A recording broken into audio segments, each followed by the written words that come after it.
ध्यानस्ततस्यैव फणावितानं यस्सोऽपि सर्गं निर्वर्तयन्तम् नमामि पार्श्वं महताधरेण नमामि पार्श्वं महताधरेण। बोले 1008 चिंतामणि पार्श्वनाथ भगवान की, 1008 महावीर भगवान की, गोमटेश्वर बाहुबली भगवान की। मेरी साधना के सुमन तेरी वंदना में हर नमन गुरु हर नमन गुरु हर नमन। तेरा ध्यान मुक्ति का द्वार है, मानो जिंदगी का सार है। मेरी अर्चना के सुमन तेरी वंदना में हर नमन गुरु हर नमन गुरु हर नमन। बोलो परम पूज्य चक्रवर्ती श्री आदि सागर जी महाराज की, परम पूज्य चक्रवर्ती श्री महावीर कीर्ति जी महाराज की, परम पूज्य चक्रवर्ती श्री विमल सागर जी महाराज की, परम पूज्य चक्रवर्ती श्री सन्मति सागर जी महाराज की। संयम सौरभ साधना जिनको करे प्रणाम, त्याग तपस्या तीर्थ का सुंदर सागर नाम सुंदर सागर नाम। बोलो परम पूज्य आचार्य परम दिव्य तपस्वी उग्र तपस्वी आचार्य श्री सुंदर सागर जी महाराज की। विद्या की सागर थी, ज्ञान की थी भंडार, करती थी माता हम सब पे उपकार। जय गुरु माँ विजयमती माँ, जय गुरु माँ विजयमती माँ। तेरे ज्ञान की बातों को हम भूल न भुलाएंगे, याद करें इनको हम शीश झुकाएंगे। जय गुरु माँ विजयमती माँ, जय गुरु माँ विजयमती माँ। बोलो परम पूज्य प्रथम गणेश्वर विजयवती माता जी की, जैन धर्म की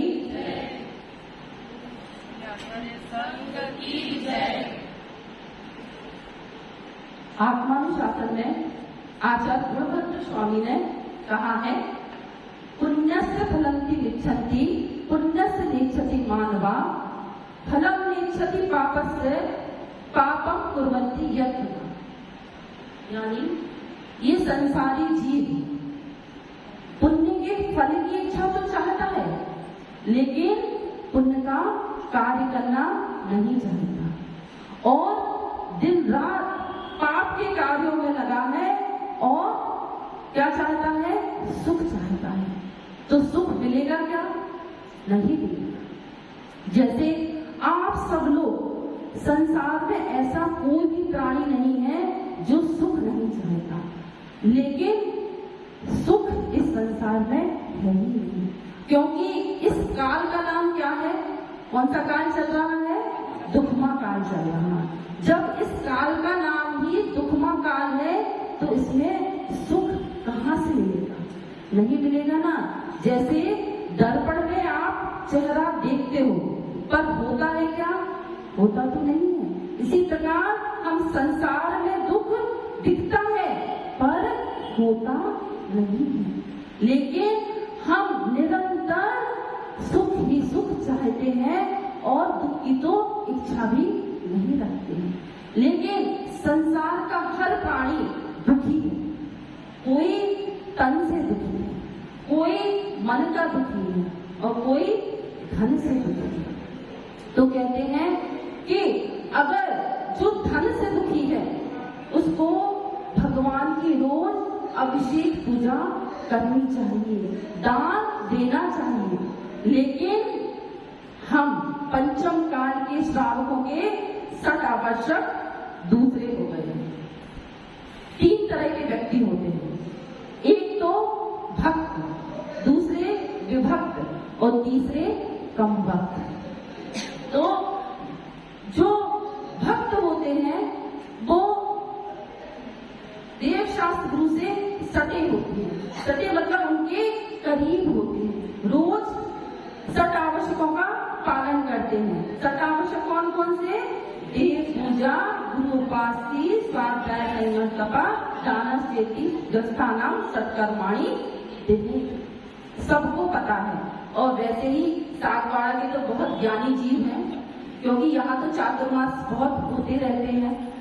तो आप सब लोग को पूरे लग रहा है प्रवचन सुन के सब तृप्त हो, तभी तो किसी को आने का टाइम नहीं है। हर चीज का टाइम फिक्स है। जैसे बच्चों को स्कूल भेजते हो तो उसका टाइम फिक्स है ना, कि इतने बजे बस आ जाएगी, तो हम उसके पहले बच्चों को तैयार कर दें। 15-20 8 घंटे पहले ही आप बच्चों को बस स्टॉपेज पर छोड़ दें। अगर आपको डॉक्टर से मिलना है, डॉक्टर से के पास जाना है, तो समय से पहले ही पहुंच जाओगे। कहीं यात्रा करने जाना है, रेल पकड़नी है, प्लेन से जाना है, तो भी ट्रेन से जाओगे तो 1 घंटे पहले चले जाओगे। हर चीज का समय फिक्स है, लेकिन प्रवचन में आने का कोई टाइम नहीं है। जब जिसकी मर्जी तब आ जाओ, है ना, क्योंकि कोई रोकने वाला ही नहीं है। तो आज के श्रावकों के सट आवश्यक बदल गए हैं। क्या हो गए हैं? पहला, पेट पूजा, धनोपासना, cigarette, boot polish, TV, hotel, चेती, सत्कर्माणि, दिन। कुछ गलत बोला क्या? नहीं बोला ना। छठा, पंचम काल के श्रावकों को सबसे पहले पेट पूजा, बाद में काम पूजा, और सबसे पहले आपको बेड टी चाहिए। तो सबसे पहला नमस्कार आप किसको करते हो? चाय देवता को। आपके देवता भी बदल गए। कैसे? कि बिना चाय पिए तो हमारी चुस्ती फुर्ती दूर ही नहीं होती, नहीं तो पूरे दिन हम आलस्य में, प्रवाह में रहते हैं। तो जब गरम गरम चाय आपके सामने आई और आपने उसको पीना प्रारंभ किया, तो सिर झुकाकर पहले उसको फूकते हैं, तो आपका नतमस्तक हो गया चाय देवता को। और जो नीच कुल के लोग काम करते हैं वह हम सबसे पहले उठते साथ ही करने लगते हैं। कहा है कि सबसे पहले हमें भगवान का दर्शन, पूजा, अभिषेक करना चाहिए, उसके बाद हमें घर के दूसरे कार्य करने चाहिए।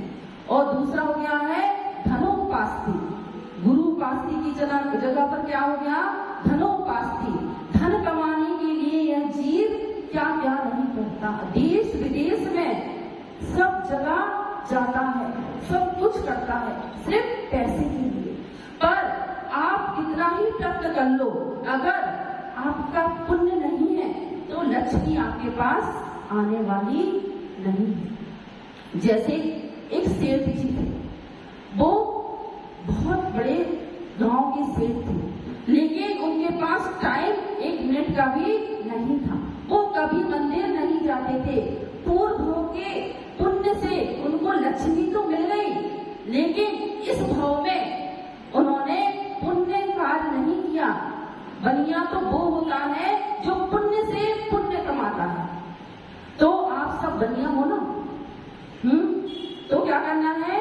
पुण्य से पुण्य कमाना है। हमने पूर्व में अच्छे कर्म किए तो हमको जैन कुल मिल गया, हम संगी पंचेंद्री मनुष्य हो गए, और इतनी अच्छी धार्मिक नगरी में हमारा जन्म हुआ कि यहाँ पर इतने विशाल विशाल बहुत सारे मंदिर हैं हमारे आसपास। कहीं बड़ी सिटी में चले जाते, कहीं और देश विदेश में आपका जन्म हो जाता, तो वहाँ आपको मंदिर के दर्शन नहीं मिलते। तो अपने आप को बहुत पुण्यशाली समझो कि हमने आधा तो पार कर लिया, अब थोड़ा बहुत और प्रयास करेंगे, पुरुषार्थ करेंगे, तो आप इस भव सागर से तिर जाएंगे।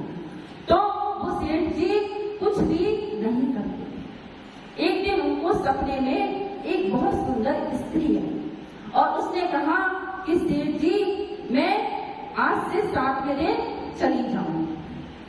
तो सेठ जी की नींद हो गई, घबरा गए, बहुत चिंता में हो गए। अब जब वो बहुत चिंता में बैठे हुए थे तो क्या बात है, आप बहुत चिंतित नजर आ रहे हो। तो उन्होंने कहा कि मेरे सपने में एक औरत आई और देवी आई और उसने कहा मैं जा रही हूँ। तो उसने कहा, सिठानी ने, अरे तुम पूछते तो कि तुम कौन हो, क्यों जा रही हो। तो उसने कहा अच्छा ठीक है। सेठ जी को फिर दूसरे दिन सपना आया, मैं जा रही हूँ। तो सेठ जी ने कहा कि तुम कौन हो। तो उसने कहा मैं लक्ष्मी हूँ और मैं जा रही हूँ। ठीक है। सेठ जी ने अपनी सिठानी से दूसरे दिन कहा कि वो तो लक्ष्मी देवी थी और उसने कहा मैं जा रही हूँ। तो सिठानी बहुत धर्मात्मा थी, उदार प्रवृत्ति की थी, बहुत समझदार थी। तो उसने एक तरकीब लगाई। उसने कहा सेठ जी आपकी जितनी प्रॉपर्टी है, जितना माल है, सब आप मुझे दे दीजिए। तो सेठ जी बोले, अरे सिठानी तो बड़ी चालाक है, सारी धन दौलत अपने नाम करवा रही है। फिर सेठ जी ने सोचा, अरे कह रही है तो कर दो, पत्नी तो मेरी ही है। सेठ जी ने सारा उसके नाम कर दिया। अब सिठानी ने क्या किया, यहाँ पे एक सप्ताह के अंदर उसने बहुत बड़ा पार्श्वनाथ भगवान का विशाल मंदिर बनवाने का ऑर्डर दे दिया और हाथों हाथ कैश दे दी। बहुत बड़ी त्यागी निवास, संत निवास बनवाया, उसमें भी उसने पूरे पैसे नगद दे दिए। ऐसी बहुत बड़ा हॉस्पिटल बनवाया, मतलब पूरा धन दौलत उसने दान पुण्य में लगा दी एक सप्ताह के अंदर। अब फिर सेठ जी को सपना आया और वो लक्ष्मी कहने लगी कि सेठ जी अब मैं आपके यहाँ से नहीं जा रही हूँ। क्यों नहीं जा रही हो? क्योंकि आपकी सिठानी ने मेरे पैर में पुण्य रूपी बेड़ी डाल दी है। जहाँ पे पुण्य होता है वहाँ पे लक्ष्मी अपने आप आती है। अगर आप सुबह से दुकान खोल लो और अगर आपके पल्ले में पुण्य नहीं है, आपका पुण्य गाढ़ा नहीं है, तो आपकी इनकम होने वाली नहीं है। अगर आपने भगवान की पूजा अभिषेक किया, दान दिया, तो आप कभी दरिद्री नहीं हो सकते। कहते कि जिन भक्ति करने वाला कभी दरिद्री नहीं हो सकता और जो दरिद्री है वो कभी जिन भक्त नहीं हो सकता। तो कम से कम हमें धन दुखी जीवों को क्या करना चाहिए कि भगवान की रोज अभिषेक और दान पूजा करना चाहिए। और ये गंगा आपके नगर में आई है, पूरी चलती फिरती यूनिवर्सिटी है ये। आपको छोटा ज्ञान चाहिए, बच्चों से लेकर बड़े विद्वान तक का बड़ा ज्ञान भी चाहिए, शास्त्रीय ज्ञान भी चाहिए। तो हमारे घर सब तरह के टीचर हैं, बस स्टूडेंट आने की जरूरत है। तो अपना अपना घड़ा खाली कर लो और भर लो इसको ज्ञान रूपी अमृत से। तब और जब ये संग चला जाएगा तो फिर उस अमृत को आप धीरे धीरे उस पानी को, जिनवाणी को पीते रहना। जैसे पानी 4 महीने बहुत बरसता है और स्टोरेज करके उसको 8 महीने हम काम में लेते हैं, ऐसे ही जिनवाणी है जो 4 महीने नहीं, इस बार तो आपको बोनस मिला है, पूरे 5 महीने ये जिनवाणी आपको मिलेगी। तो अभी इसको संग्रह कर लो, ग्रहण कर लो। इस नहीं कि इस कान से सुना और इस कान से निकाल दिया। और फिर आप उसका मनन करो, चिंतन करो, अपनी शक्ति के अनुसार उसको जीवन में उतारो। फिर क्या था, सिगरेट, बूट, पॉल्यूशन। और सुबह से आपके शास्त्र कौन से हो गए हैं? अखबार पढ़ना, टीवी देखना, मोबाइल देखना। सुबह सुबह से टाइम तो 1 मिनट का नहीं है, लेकिन फुर्सत दिन भर है आप लोगों को, क्योंकि आज घर घर में काम वाली लगी हुई है, हर चीज को करने वाले नौकर चाकर लगे हुए हैं, लेकिन फिर भी आप लोगों को फुर्सत नहीं है। क्यों? क्योंकि दिन भर मोबाइल और अखबार, टीवी। और चौथे आपके गुरु कौन से हो गए हैं? डॉक्टर। अगर आपसे डॉक्टर कहते हैं कि आपको लिमिटेड भोजन करना है, रात्रि भोजन नहीं करना, आलू प्याज नहीं खाना, आपके स्वास्थ्य के लिए अच्छा नहीं है, तो डॉक्टर की बात हम टाल सकते नहीं और गुरुओं की बात हम मान सकते नहीं। सबसे अच्छे गुरु कौन से होते हैं? जो कोई नियम वगैरह नहीं दिलाते, है ना। जो माता जी महाराज जी नियम देते हैं वो अच्छे नहीं होते। लेकिन सोचो, अगर गुरु आपको नहीं समझाएंगे, इस धर्म मार्ग पर अगर हम लोग आपसे नहीं कहेंगे तो कौन कहेगा? संसार के लोग तो खुद भी कीचड़ में फंसे हैं और आप लोगों को भी कीचड़ में फंसाएंगे। एक गुरु ही होते हैं जो हमको इस संसार सागर से निकालने का काम करते हैं। कहते गुरु के साथ में भीख मांगना भी श्रेष्ठ है। अच्छा है, क्या मालूम कब मिला दे, किससे? हमको हमारी आत्मा से मिला दे। तो गुरु हमारे जीवन का वो पहलू है, हर तरह से। गुरु एक इंजीनियर है, गुरु एक डॉक्टर है, गुरु एक वकील है। हमारे मिथ्यात्व रूपी अंधकार को हटाते हैं, हमको अच्छी नेक सलाह देते हैं। इससे अच्छे वकील हैं। वकील आपको अच्छी सलाह देता है ना, कैसे उठना, कैसे चलना, कैसे बैठना। एक गुरु हमको सिखाते हैं कि संयम पूर्वक बैठना, यत्न पूर्वक चलना, यत्न पूर्वक खाना और पीना।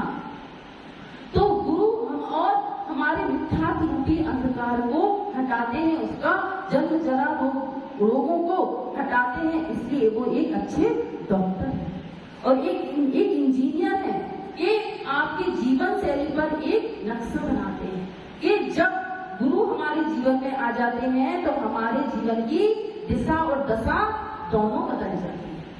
इसलिए तो कहते हैं कि जिनवर वाणी सुन ले बंदे, जन्म सफल हो जाए, जन्म सफल हो जाए। भव सागर में डूबी आत्म को मार्ग बताए, जन्म सफल हो जाए। इस जीवन का नहीं भरोसा, क्षण क्षण बीता जाए। भजन प्रभु का नहीं किया तो अंत समय पछताए। मन शांति की वीणा पर ये सुंदर गीत सुनाए, जन्म सफल हो जाए। जिन वाणी को सुन ले बंदे, जन्म सफल हो जाए, जन्म सफल हो जाए। भव सागर में डूबी आत्म को जो मार्ग बताए, जन्म सफल हो जाए। ये हमारा मानव जीवन क्षण क्षण बीत रहा है, ये हमारी उम्र घट रही है। जिन वाणी को सुन लो, गुरुओं की वाणी को सुन लो, तो आपका ये जन्म लेना सफल हो जाएगा। और दूसरे रोगी कौन से थे? धन के हो गए, मन के रोगी। आज ऐसा कोई भी व्यक्ति नहीं होगा जिसको किसी न किसी प्रकार की टेंशन नहीं होगी। हर व्यक्ति आज टेंशन में है। तो उसका उपाय क्या बताया शास्त्रों में कि हमें रथमानी योग का स्वाध्याय करना चाहिए, 63 सलाका पुरुषों का स्वाध्याय करना चाहिए। उससे हमको मानसिक शांति मिलती है। कि देखो कितने बड़े बड़े उपसर्ग आए 16 सदियों पर, सीता महारानी पर, सबको पता है कि कितना उपसर्ग आया, लेकिन उन्होंने कभी धर्म को नहीं छोड़ा। तो अगर आपका स्वाध्याय अच्छा होगा तो आपके अंदर उस दुख सहन करने की शक्ति आएगी। और तीसरे हैं तन के रोगी। तन के रोगी कौन? तो आजकल हर व्यक्ति के शरीर में कोई ना कोई रोग प्रवेश किया हुआ है। तो उसका क्या उपाय बताया है कि हमें अपने से बड़ों की सेवा करनी चाहिए। और मुनि आरिका, श्रावक श्राविका सबकी वैयावृत्ति करनी चाहिए, जिससे हमारी वैयावृत्ति का क्या मतलब ले रहे हैं आप लोग? सिर्फ हाथ पांव दबा दिए हो गई वैयावृत्ति? नहीं, जो गुरुओं की आज्ञा है वो मानना, जो जिन देव की आज्ञा है, जो उन्होंने हमसे कहा है, उनके वो सच में अगर आप अपने आप को तन मन और धन तीनों रोगों से निकालना चाहते हो तो जो उपाय बताए हैं उनको अपने जीवन में अपनाओ। और चौथा दुखी कौन है? चौथे दुखी वो है जो दूसरों के सुख से दुखी है। अगर एक के पास एक बंगला है और पड़ोसी के पास 2 बंगले हैं तो हम दुखी हो जाते हैं। अगर उसका बच्चा होशियार है, क्लास में फर्स्ट आ जाता है तो हम दुखी हो जाते हैं। लेकिन हमें दूसरों के सुख से दुखी नहीं होना। हमें अपने पुण्य से जो मिला है, जो पर्याप्त है, उसी में संतोष रखना, समता भाव रखना, तो आपके सारे दुखों का निवारण हो जाएगा। बोलो परम पूज्य आचार्य श्री सुंदर सागर जी महाराज की।